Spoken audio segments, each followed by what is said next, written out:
সুপ্রিয় দর্শক, ভারত পাকিস্তান যুদ্ধ নিয়ে মুখ খুলেই এবার বিস্ফোরক মন্তব্য করলেন তৃণমূল নেতা হুমায়ুন কবির। যা নিয়ে ইতিমধ্যেই রাজ্য রাজনীতিতে নতুন করে হইচই পড়ে গিয়েছে। দর্শক, আপনারা জানেন একাধিকবার একাধিক বিতর্কিত মন্তব্য করে রাজ্য রাজনীতিতে একেবারে তোলপাড় সৃষ্টি করেছে এই তৃণমূল নেতা হুমায়ুন কবির। দর্শক, আপনারা জানেন কিছুদিন আগেই রাজ্যের বিরোধী দলনেতা শুভেন্দু অধিকারীকে ঠুসে দেব এমনই মন্তব্য করেছিলেন হুমায়ুন কবির। তার জন্য হুমায়ুন কবিরকে খোদ তলব করেছিলেন মুখ্যমন্ত্রী মমতা ব্যানার্জি এবং তাকে সতর্কও করা হয়েছিল। তারপরেও এবার ভারত পাকিস্তান যুদ্ধ নিয়ে মুখ খুলেই বিস্ফোরক মন্তব্য করলেন তৃণমূল নেতা হুমায়ুন কবির। দর্শক, আপনারা জানেন কাশ্মীরের পাহেলগ্রামের জঙ্গি হামলার ঘটনায় প্রায় ২৬ জন নিরস্ত্র নিরীহ ভারতীয় পর্যটকের মৃত্যু হয়েছে। বেছে বেছে হিন্দুদেরকে খুন করা হয়েছে। তারপর থেকেই ক্ষোভে ফুঁসছিল গোটা ভারত। সকলের একটাই দাবি ছিল, পাকিস্তানের বিরুদ্ধে কঠোর প্রত্যাঘাত চাই।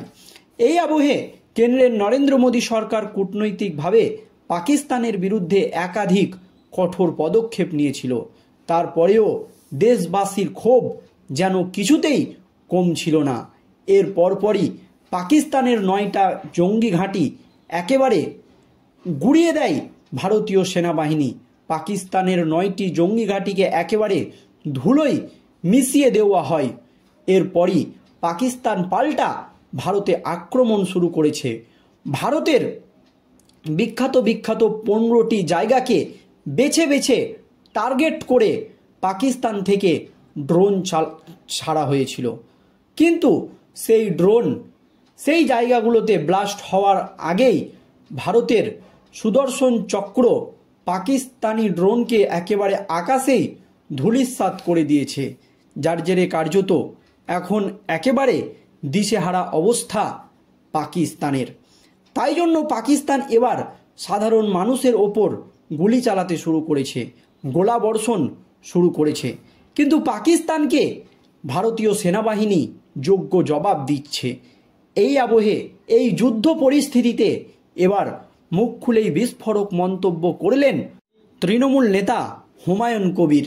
হুমায়ুন কবির যা বললেন তাতেই রাজ্য রাজনীতিতে একেবারে নতুন করে শোরগোল পড়ে গিয়েছে। হুমায়ুন কবিরকে ভারত পাকিস্তান যুদ্ধ নিয়ে সাংবাদিকরা প্রথমেই প্রশ্ন করেন, আপনি কি এই যুদ্ধকে সমর্থন করেন?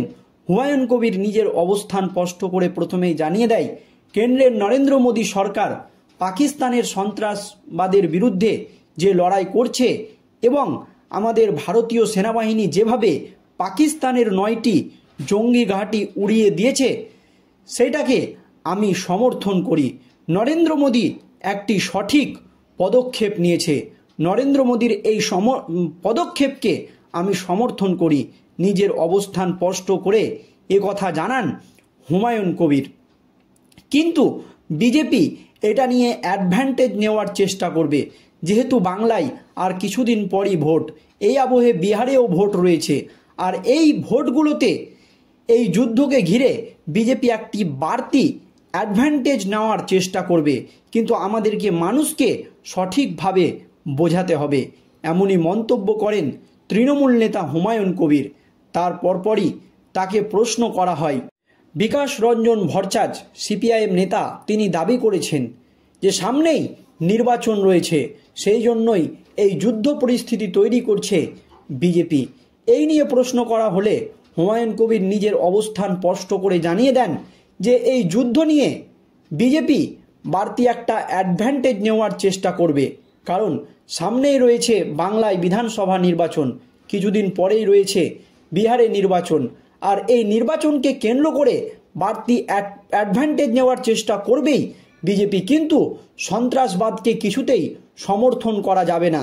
তাই প্রধানমন্ত্রী নরেন্দ্র মোদী যে সিদ্ধান্ত নিয়েছে এবং ভারতীয় সেনাবাহিনীরা যেভাবে পাকিস্তানে গিয়ে সমস্ত জঙ্গি ঘাঁটিকে উড়িয়ে দিয়েছে, আমি প্রধানমন্ত্রী নরেন্দ্র মোদীর এই সিদ্ধান্তকে সমর্থন করি এবং ভারতীয় সেনাবাহিনী যে সিদ্ধান্ত নিয়েছে একেবারে সঠিক সিদ্ধান্ত, সঠিক সময়ে সঠিক পদক্ষেপ নেওয়া হয়েছে এমনই দাবি করেন হুমায়ুন কবির। এর পরপরই তাকে প্রশ্ন করা হয়। রাজ্যের বিরোধী দলনেতা একটি সভা থেকে দাবি করেছে যে হিন্দুরা কখনোই মাদ্রাসায় ভোট দিতে যাবে না, হিন্দুদের জন্য যাতে আলাদা বুথের ব্যবস্থা করা হয়, বিশেষ করে মুর্শিদাবাদে। এই নিয়ে আপনি কি বলবেন? এই ব্যাপারে প্রশ্ন করা হয় হুমায়ুন কবিরকে। হুমায়ুন কবির নিজের অবস্থান স্পষ্ট করে জানিয়ে দেন, নাটকবাজি করে কোনো লাভ হবে না। একেবারে রাজ্যের বিরোধী দলনেতা শুভেন্দু অধিকারীকে চরম হুঁশিয়ারি দিয়ে হুমায়ুন কবির বলেন, এই মুর্শিদাবাদে নাটকবাজি করে কোনো লাভ হবে না।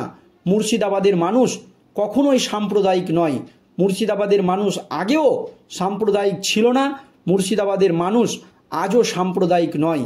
কারণ মুর্শিদাবাদ থেকে প্রণব মুখার্জি পরপর দুবার জিতে সাংসদ হয়েছেন, যেখানে 76% সংখ্যালঘু ভোট রয়েছে। তারপরেও প্রণব মুখার্জি দুবার সাংসদ হয়েছে, তার ছেলে একবার সাংসদ হয়েছে।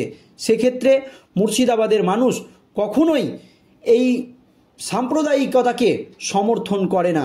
শুধু তাই নয়, তিনি এদিন বলেন অধীর রঞ্জন চৌধুরীর কথা, যেখানে সংখ্যালঘু ভোট প্রায় 70 থেকে 80% রয়েছে, সেখানে অধীর রঞ্জন চৌধুরীর মতো নেতা প্রায় 5 বার সাংসদ হয়েছে। তাই রাজ্যের বিরোধী দলনেতা শুভেন্দু অধিকারী যতই মুর্শিদাবাদে হিন্দু মুসলমান করুক না কেন, এই সব নাটকবাজি করে শুভেন্দুর কোনো লাভ হবে না। সাধারণ মানুষ এগুলোকে সমর্থন করে না। মুর্শিদাবাদের হিন্দু মুসলমান ঐক্যবদ্ধ হয়ে থাকতে পছন্দ করে। এই প্রসঙ্গে প্রণব মুখার্জি এবং তার ছেলে এছাড়াও অধীর রঞ্জন চৌধুরীকে উদাহরণ হিসাবে দেখান হুমায়ুন কবির।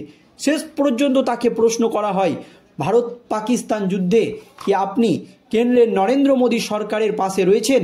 তারপরেও আবার নিজের অবস্থান স্পষ্ট করে তৃণমূল নেতা হুমায়ুন কবির জানিয়ে দেন, পাকিস্তানকে সবক শেখাতে এবং যোগ্য জবাব দিতে, এছাড়াও হিন্দু মহিলাদের সিঁদুর যেভাবে মুছে দিয়েছে পাকিস্তানি জঙ্গিরা, তাদেরকে সবক শেখাতে কেন্দ্রের নরেন্দ্র মোদী সরকার যে পদক্ষেপ নিয়েছে, যেভাবে পাকিস্তানে ঢুকে তাদের 9টি জঙ্গি ঘাঁটিকে একেবারে ধূলিসাৎ করে দিয়েছে, এখনও যেভাবে ভারতীয় সেনাবাহিনী পাকিস্তানের সঙ্গে লড়াই করছে এবং নরেন্দ্র মোদী যেভাবে তাদেরকে সহযোগিতা করছে বা তাদের পাশে রয়েছে এবং তিনি তার বুদ্ধিমত্তার পরিচয় দিচ্ছে, নরেন্দ্র মোদীর এই সিদ্ধান্তকে আমি সমর্থন করি এবং ভারতীয় সেনাবাহিনীর আমরা সব রকম পরিস্থিতিতে পাশে রয়েছি, এমনই দাবি রাজ্যের বিরোধী দলনেতা শুভেন্দু অধিকারীর।